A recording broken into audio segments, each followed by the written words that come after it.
On June 28, 1941, Spain's dictator, Francisco Franco, who had won his own civil war against Soviet-backed forces just 2 years earlier, made a bold announcement. Spain would send volunteers to join Hitler's invasion of Russia. The response overwhelmed recruiting officers across Spain within hours. Civilians and military men rushed to enlist. Army officers even begged to serve as privates just for a chance to join. Historian Gerald R. Kleinfeld noted, "For many of the young Spaniards who volunteered, it was a crusade against communism."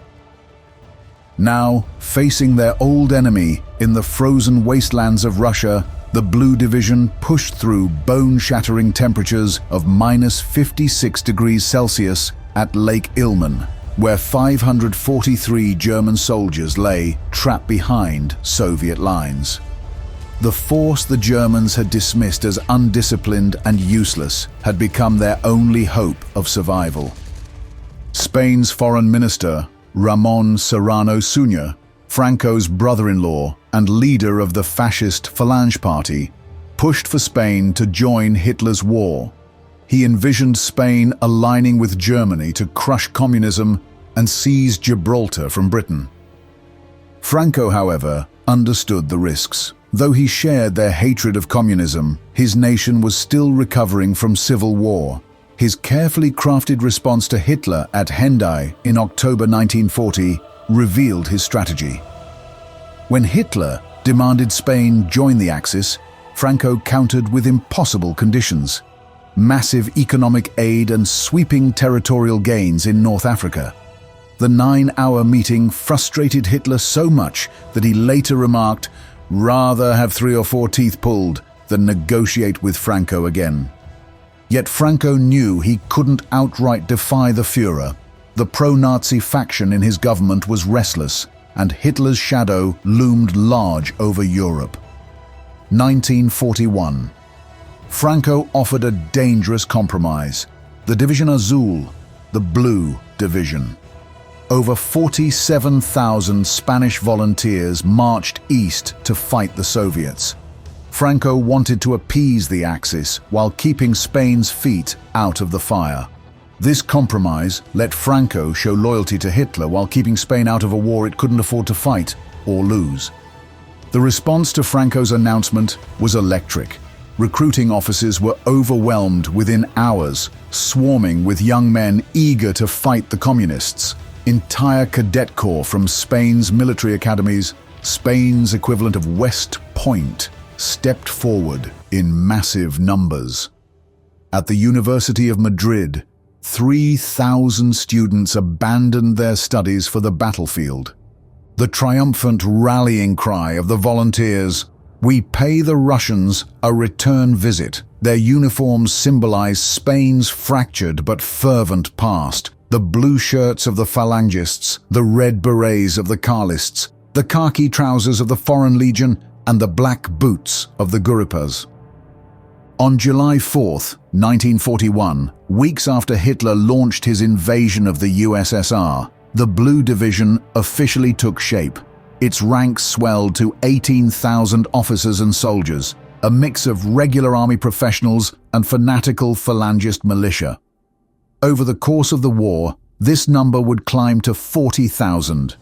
3 weeks into Operation Barbarossa, 19 trains carrying 17,924 volunteers departed Madrid to thunderous crowds. Their commander, Muñoz Grandes, flew ahead in a Lufthansa Focke-Wulf Condor 200, arriving in Germany days before his men would face their first test of loyalty.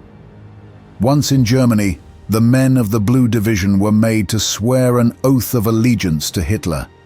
The officer asked, "Do you swear before God and on your honor as Spaniards absolute obedience to the supreme commander of the German army, Adolf Hitler, in the fight against communism? And do you swear to fight as valiant soldiers, ready at any time to sacrifice your lives in fulfillment of this oath?" With their right arms raised in a fascist salute, the soldiers roared, "Yes, I swear." By autumn 1941, the Blue Division's path to glory took an unexpected turn. Originally slated for the Moscow offensive with Army Group Center, they were instead redirected north to join the advance on Leningrad. The Blue Division's arrival shattered German expectations. Officers quickly expressed disdain for the Spaniards, as one war historian noted, an undisciplined bunch of macho men who refused to practice drills, march in formation, salute, wear military uniforms, or obey orders. Their main activity in Russia seemed to be to chase local women and have a good time. The Spaniards' open fraternization with Russian women, including those from Jewish communities, horrified their German commanders. Field Marshal Hans Günther von Kluge, witnessing their behavior, asked, "Are they soldiers or gypsies?" Their defiance peaked when they mocked German military protocols by parading past officers with inflated condoms on their rifle barrels. The scene was so bizarre that Russian intelligence reportedly mistook the display for experimental gas warfare equipment. Despite their rebellious attitude, the Blue Division's journey to the front was a brutal demonstration of their endurance and will to fight. From August 29th to October 9th, 1941, they marched nearly 625 miles from Suwałki, Poland to Vitebsk, Russia, a 45-day ordeal that became the longest sustained march of World War II. A column stretching 20 miles long, each man hauled 70 pounds of gear across unforgiving terrain. Within 24 hours of reaching the front, they were thrust into combat. On October 12, 1941, the Blue Division's first attack brought instant victory. They then drove south for 2 days to capture Dubrovka, 100 miles southwest of Moscow. Their ferocious fighting style led one German general to remark, "The Russians had stolen their wives." By 1942, bitter fighting in sub-zero temperatures tested even the most hardened soldiers. On January 21st, the Spaniards got their first major taste of the horrors of war when an 800-man Blue Division battalion was nearly annihilated by a surprise Soviet assault. Only 42 men survived. A month later, the division faced the full brunt of a Red Army offensive aiming to sever the Axis line. Battalions were driven into chaos as a blinding blizzard tore across the front.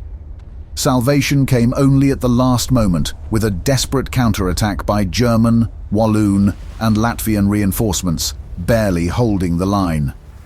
As the retreating Russians fled, the Spanish soldiers mocked them with cries of "Otro toro, otro toro," "Another bull, another bull."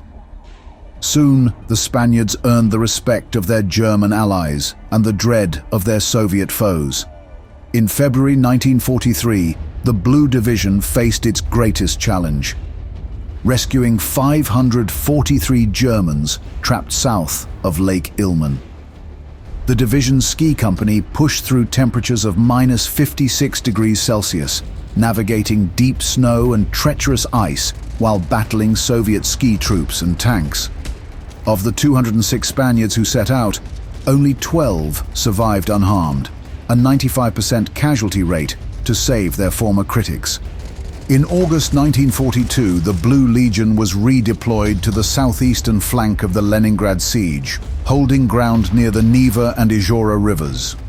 Positioned near Pushkin, they faced a crumbling German southern front under relentless pressure from the Red Army. The situation reached a breaking point in February 1943 during the Battle of Krasny Bor, where the 55th Soviet Army launched a ferocious assault on Spanish positions along the critical Moscow-Leningrad road. Outnumbered 7-1, the Spaniards repelled the Soviet advance, extending the Leningrad siege by a year. The victory's cost forced Franco to send fresh troops from Spain, this time through conscription rather than volunteers. By the summer of 1943, the depleted Blue Division's surviving units were absorbed into elite German formations, including the Waffen-SS Panzer Grenadier Nordland Division and Storm Brigade Wallonien. Even as the Wehrmacht retreated, the Spaniards fought almost like they could win the war. Yet by now, the geopolitical landscape was very different. In 1943, Allied diplomats turned up the pressure, aggressively threatening oil and food embargoes unless Spain cut ties with Germany. The successful Allied invasion of North Africa gave those threats teeth. The US ambassador went further, delivering a chilling reminder to Franco: what would happen if Russia declared war on Spain? Russia is an ally of the United States and Britain. Franco began distancing himself from the Axis by sacking Serrano Suñer, purging pro-Nazi officials, and recalling General Muñoz Grandes. He welcomed the general home as a hero, decorated him lavishly, and then quietly sidelined him. On September 25, 1943, Franco ordered the Blue Division's withdrawal and reaffirmed Spain's neutrality. The division that had departed with celebration returned in silence, yet 2,133 Spaniards refused to leave the Eastern Front, fighting on until March 21, 1944. Of these, 250 joined the Waffen-SS, making their final stand in Berlin's Reich Chancellery in 1945.